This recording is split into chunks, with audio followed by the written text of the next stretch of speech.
Back and good evening for another video. We start the video with a lot of red in the market, blood on the streets.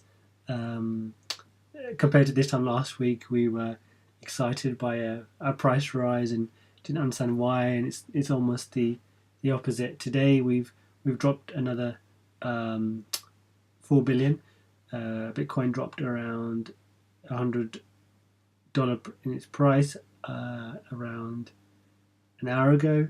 It was kind of negative today generally. It was running sideways the last few days, and then it's dropped down to $3,572. There's an article here from Cointelegraph.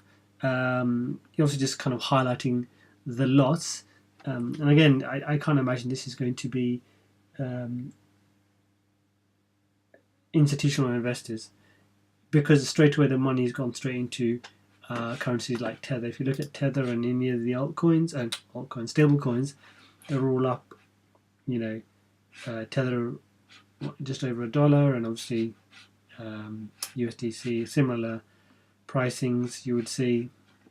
So possibly individuals they feel it's not the bottom, so they're throwing their money back into Tether and just waiting to see if there's any further drops in the next 24 hours or 48 hours, and then look to re-enter the market. So they've taken whatever profit they've had, and also the ones which are the weak-handed investors who are worried about their profits and just taking their money and obviously will cash out at that point. What we can do as individuals is not much. That you have a few options. My opinion, what I'm going to be doing is holding what I've got as per usual, the coins I've got, possibly consolidate into maybe some of the higher coins which are on the top 5 or top 10, and even look to enter into buying more of these currencies. I mean, XRP is down 32 cents, down 2%, and obviously Ethereum has lost some of its gains it's had over the week with Constantinople. So it's another good time to buy. Again, we've talked about this time and time again. Cryptocurrency is going nowhere.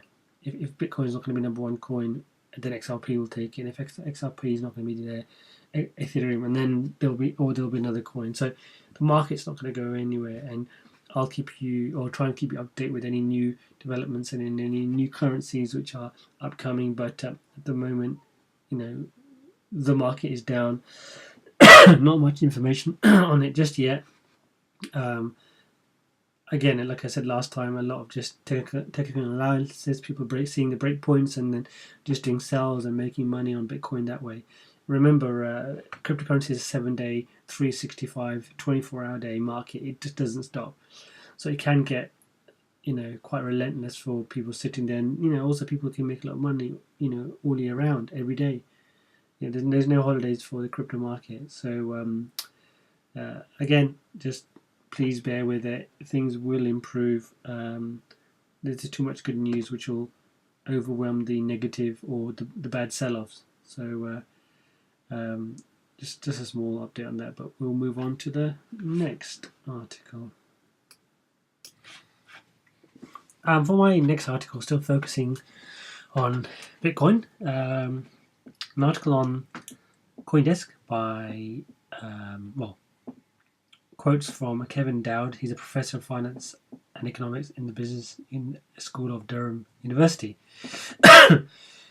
Bitcoin will still bite the dust. So in this article, Kevin is quoted as saying that Bitcoin will eventually move to zero. So I think he mentioned in the article that when I first arrived at the conclusion, Bitcoin price was $379. Since then, its price rose to nearly £20,000, or I think it means dollars, and since then fallen into value of $3,621 at the time of writing. Does the subsequent price behavior of Bitcoin mean my prediction was wrong? No. I still think that the long equilibrium price of Bitcoin is zero. It hasn't bitten the dust yet. Now, I don't always like to talk about negative articles, negative news, but sometimes we need to hear this to understand it. Is Bitcoin price going to zero? No.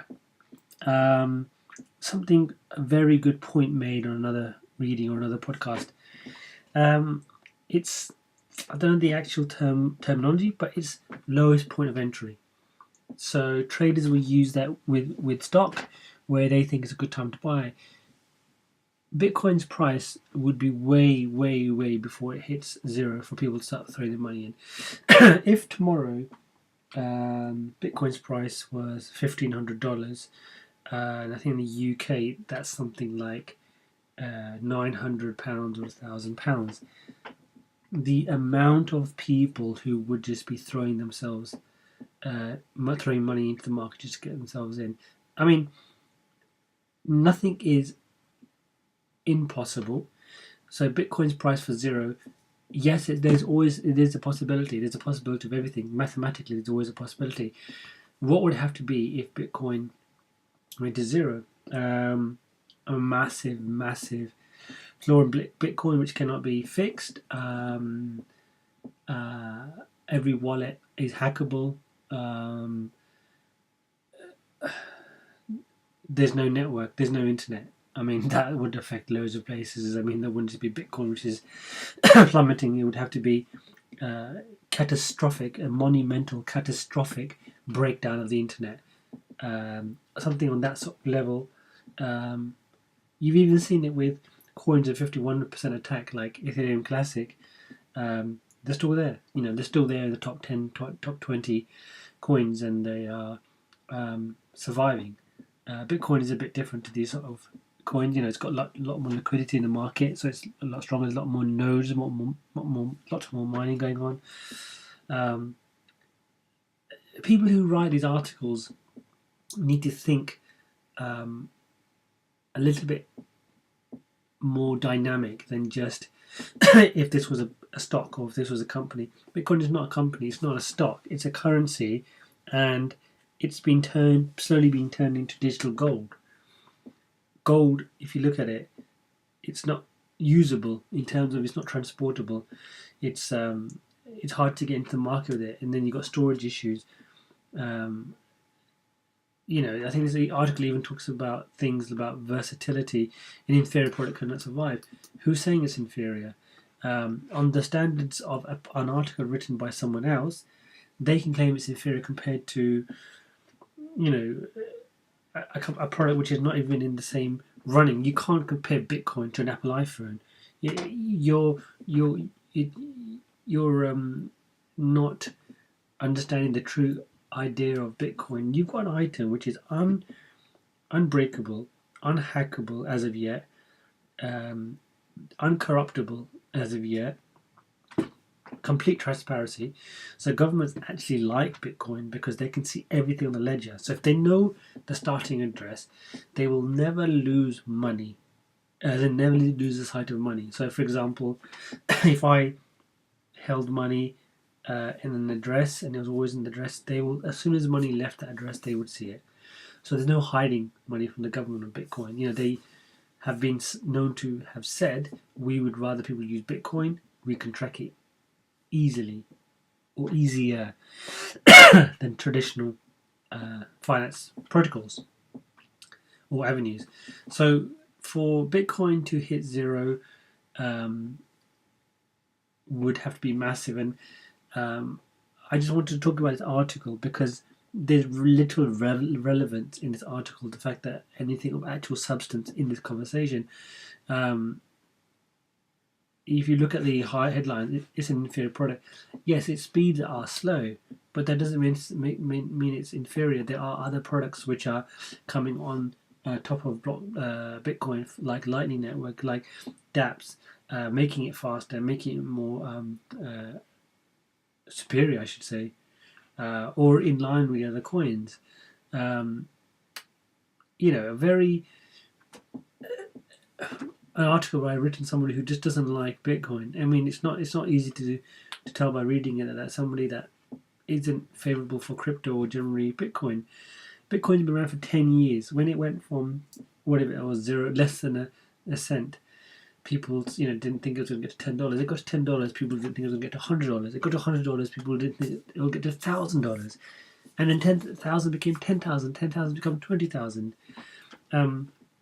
I remember reading an article by a investor who said getting Bitcoin from zero, below a cent to $10 was way, way, way, way harder than Bitcoin going from $20,000 to $100,000. So if you think about it, 20,000 Bitcoin to 100,000 Bitcoin is only a 5x.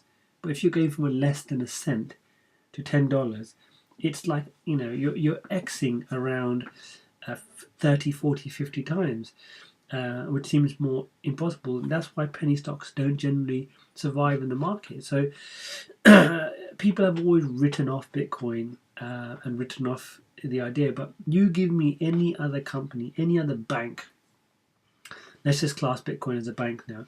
You give me any other bank in the world that has never been hacked in its history. Now, I don't want a bank which just opened last week or the last year. Give me a bank which has been around for 10 years, like Bitcoin, has had the negative publicity and also, obviously, the positive publicity as Bitcoin, is not used by everybody and has never been hacked. Never been close to being hacked. Now, if someone else can just tell me that, I'll be interested to hear what other banks haven't been. I'm talking about major banks. You talk about your Barclays, your HSBCs, and your Bank of Americas. They've all had hacks, regardless if they publish it or not. They've all had hacks. Being in the banking industry for the last 15 years, I know that banks get hacked. It doesn't always hit the news because it can be covered up. DDoS attacks do happen on a regular basis to banks. They always manage to stem it, or it doesn't hit them because people are always trying to attack banks for various reasons. Bitcoin is something like a bank, never been hacked. Maybe this Kevin Dow needs to look at these articles and understand what Bitcoin is, what it can do, and what it can be used for. It's a very versatile product. I don't want to go too much on this, and it feels like I'm ranting, but I don't like articles without any substance. If you want to write an article and say Bitcoin is going to go to $1,500, then give us the evidence of why it's going to go to $1,500 or it'll drop to $3,000. Most articles I've read where it's going to say it's going to drop to $1,500 or $3,000 mentions that's going to be the bottom, and then from there we're going to have a surge up. This article is just a negative article which is written by someone who doesn't understand a cryptocurrency. They may be a professor of finance and economics, but we're dealing with something different here, which isn't controlled necessarily by big institutes. We got to $20,000 without institutional investment, so bear that in mind. And we move on. Some good news for anybody who's involved with Grayscale. They've obviously come out and said their funds of ETH or Ethereum Classic is not at risk, not a direct risk. This is on the back of the 51% tech we had last week. Originally, we saw some activity on the blockchain of 400 transaction confirmations for ETH, ETC, I should be saying. Sorry, apologies. And the Ethereum Classic Foundation came out and said it's not a 51% attack. Obviously, it was known to over evidence showing that it was a 51% attack. Companies like Coinbase were preventing transactions coming in or going out just to protect its investors. A wise move to make. And Ethereum Classic on Grayscale, and Grayscale have come out and said, the greater risk that poses is to the integrity of Ethereum Classic network, as people may be less inclined to accept ETC given the increased double spend risk. However, the coins with the ETC trust are not at direct risk or of double spending. I'm just going to say. So, sorry, I think I got my sore throat. Again, this kind of goes on to the back of what I was saying last week or in my previous videos. Understand where your money is. Money can be locked away in your ledger Money can be on exchanges, money can be in various places, but take a vested interest at your money. Um, Always take a note of your uh, wallet addresses, and keep an eye on your balances. It's good to understand where your money's sitting, and that is safe. And I think this is the one of the main um, parts of um, ties in with proof of keys. Keeping your private keys safe generally. Obviously, whether that could still stop something like a double spend, but it's again keeping your trying to keep your money consolidated where you have private keys, where it's offline. This didn't necessarily need to be a 51% attack. This could have been a hack, and it could have been a hack of Binance or Coinbase or wherever. And although some places are protecting you in terms of its custody, which all just means ownership, um, we don't want a Bangkok situation. And the only way to really stop that is to keep your currency offline. And I've spoken about previously about offline wallets and ledgers. Um, the good old days where people would print off their wallet address and their private keys and lock it away in a safe. But it still goes back to the fact that know what you're invested in, keep an eye on it, and keep it safe. The only one thing about cryptocurrency is if it's gone, it's gone. There's been so many stories of people who've lost money because they're not keeping cryptocurrency secure or keeping an eye on what their private keys. I think I'm slightly going off topic here, but there was an article or a video about a guy in the UK who had so many thousands and thousands of Bitcoin that threw it away in a landfill, and then he went searching for these coins because at the time, this was around 2017, it was worth about £4 million. So what, around maybe $5.5 million. Imagine that you knew you had $5.5 million and you were searching in a landfill. Can you imagine how many hard drives must be in a landfill? How much junk must be in a landfill? Keep an eye on what you have, and keep an eye on the companies where you got the money. It's important that you've got money on exchanges. Keep reading about those exchanges. Binance is well supported, so it's Coinbase, but there's many exchanges out there where the obscure coins exist that may not exist on other exchanges like Binance, and you need to look at their security. So good news from Grayscale, protecting the customers as they should be, and we've got to be careful out there. Anyway, let's move on. An article that should give some positivity. Our crypto leader, Bitcoin maximalist, as I've heard someone say, Tim Draper, very rich investor. I think he's worth about $300 million. Has obviously invested a lot of his money into Bitcoin, and is very positive about Bitcoin's future.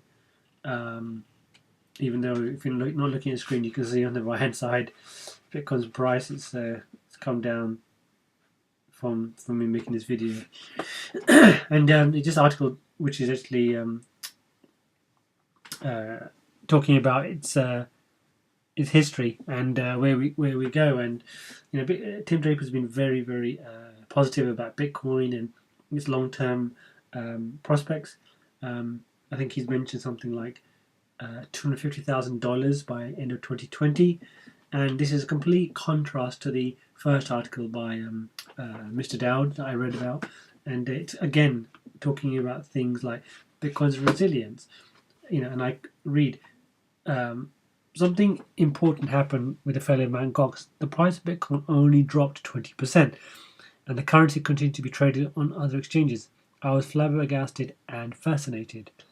I realized that the demand for this new digital currency was so strong that even a huge theft would not keep Bitcoin from creating a new way for us to transact, store, and move money. Since the financial crisis, people were losing their confidence in government or fiat, in quotations, currencies. I went back to a number of of the boost VC companies, and I was discovering more and more uses, and enormous opportunity arose. So obviously he was around the 2013 2014 crisis with the Mt. Gox. Now obviously that was nothing to do with Bitcoin. It was bad KYC, bad security, bad infrastructure by Mt. Gox. And if you watch, there's a really good documentary on Netflix about Bitcoin. It explains the company was bought out by somebody who didn't understand infrastructure of a company and how a company would work, and didn't have the right tools in place. And then Mt. Gox was hacked. And whether it was an inside job or not, it would have still affected Bitcoin's price. But Tim's made a very good point. It lost 20%. Yes, of course there will be a loss because people would automatically just pull the money out of Bitcoin. They're worried about a hack. But majority of people remained. You have to think about 80% of that people remained who had money in Bitcoin, and I myself was one of them. And that's the power of Bitcoin. Tim goes on to talk about Bitcoin's great potential. I remain impressed by the possibilities for Bitcoin and blockchain. Bitcoin is a currency that is accepted everywhere without any government friction or interference. As a store value solution that doesn't require a holder to keep a room full of metals and art, and frictionless currency that can move automatically based on a contract without the usual drag that comes from regulations and accounting rules. Now, I've spoken about it so many times. This main part of comparing it with gold as well as a transfer protocol is that who holds metals and art? The average Joe may hold some gold coins or even a gold bar if they've got that much money. A gold bar can cost you something like $14,000 or something. If you look at the actual price of buying gold on the internet, how many people are going to keep that? How many people have safes in a bank or have safes at home? Not many. How many people keep precious art pieces in a vault or in a warehouse or somewhere at home? It's very minimal, and that's the potential of Bitcoin. Again, going on the aspect of digital currency, digital gold, something you can keep. Someone who has a ledger and I have a ledger, and they can keep $100 million worth of Bitcoin. They're not going to be taking any more space in their wallet than I will be, and that's why it's so fantastic. And you're slowly starting to see investors move on to that idea of it. So I don't want to go on too much about this, but I'll link it in the description below. We've spoken about Tim Draper a number of times. I don't want to keep going over the same thing, but always good to see someone like Tim coming out and talking about the positivities of Bitcoin. And we move on. Interesting article here that I found on investinblockchain.com, and it titled, and I read, "Look out, Bakkt and BitMEX, Coinflex to offer physical settled crypto futures with 20x leverage." As reported by Bloomberg, an up-and-coming crypto startup called Coinflex are taking on the crypto exchange behemoths of Bakkt and BitMEX with the offerings of physically settled crypto futures contracts with 20x leverage. Headquartered in Hong Kong, this newfound contender was formerly a unit of the UK Bitcoin exchange Coinfloor, but now branching out in its own crypto exchange. What's more bizarre is the next section. Coinflex is said to be a promising startup and should not be overlooked, and as it is backed by Bitcoin Cash leader Roger Ver. Always interesting to read that part when we have a supposedly pro Bitcoin Cash person like Bitcoin Cash. I'll read further down. BTC, ETH, and BCH futures contracts with 20x leverage. So I think the idea is Bitcoin, Ethereum, and Bitcoin Cash. Furthermore, Lam also stated that Coinflex will be offering physical futures contracts for not just Bitcoin, but Ethereum and Bitcoin Cash as well. He also shared that unlike Bakkt's futures contracts, Coinflex will be offering the ability to trade up to 20 times leverage. Now, obviously, leverage just means if you put in, the way I'm saying, if you put in £1, you can trade up that pound to 20 or £21, $1 or up to $20, and that will trade on the market for $20. Now, obviously, if you lose, your position gets shorted out, then you will lose 20 times your leverage. So it's very risky trading. But if Bakkt is going to be slightly delayed, and BitMEX are working on their sort of similar trading desk, another company will come in, and startups who offer less hierarchical structure can take their crown, I guess. They may not get as many clients as Bakkt is going to get. I think Bakkt got $182 million in first round funding, but they will get clients and they'll slowly build up, just like any other company which is a newly found company. And what's great about this is, in a downturn market, you've got companies coming up and saying, hey, we can do this, we can possibly get regulation, and we can offer 20x leverage. So people who are out there who want to make massive gains on a potential fantastic product can do. And imagine if you talk about now, it's the price of Bitcoin is $3,600, and you're leveraging up 20x, and price starts shooting up, you could be making a ton of money, and it settles it in crypto. So you're going to be settling out on a big payday. And if the US shutdown continues, and Bakkt is delayed further, then there's nothing stopping Coinflex coming in. Again, obviously they need to get their regulations sorted and things like that, but it may work out that something like Hong Kong is lots quicker to sort out than it is in the US. And it won't just be Hong Kong, you'll get other countries coming in. We've spoken about it numerous times, of other countries who are trying to take the crown financially, to be the next leader, to get the money into their country. And you will start seeing articles about other areas. It won't be long before other countries like Japan, Switzerland, who have an ETP already, will start doing things like similar to this, like a Bakkt. Malta and other sort of countries will do it because they can get investment into the country, and that only benefits the country itself. So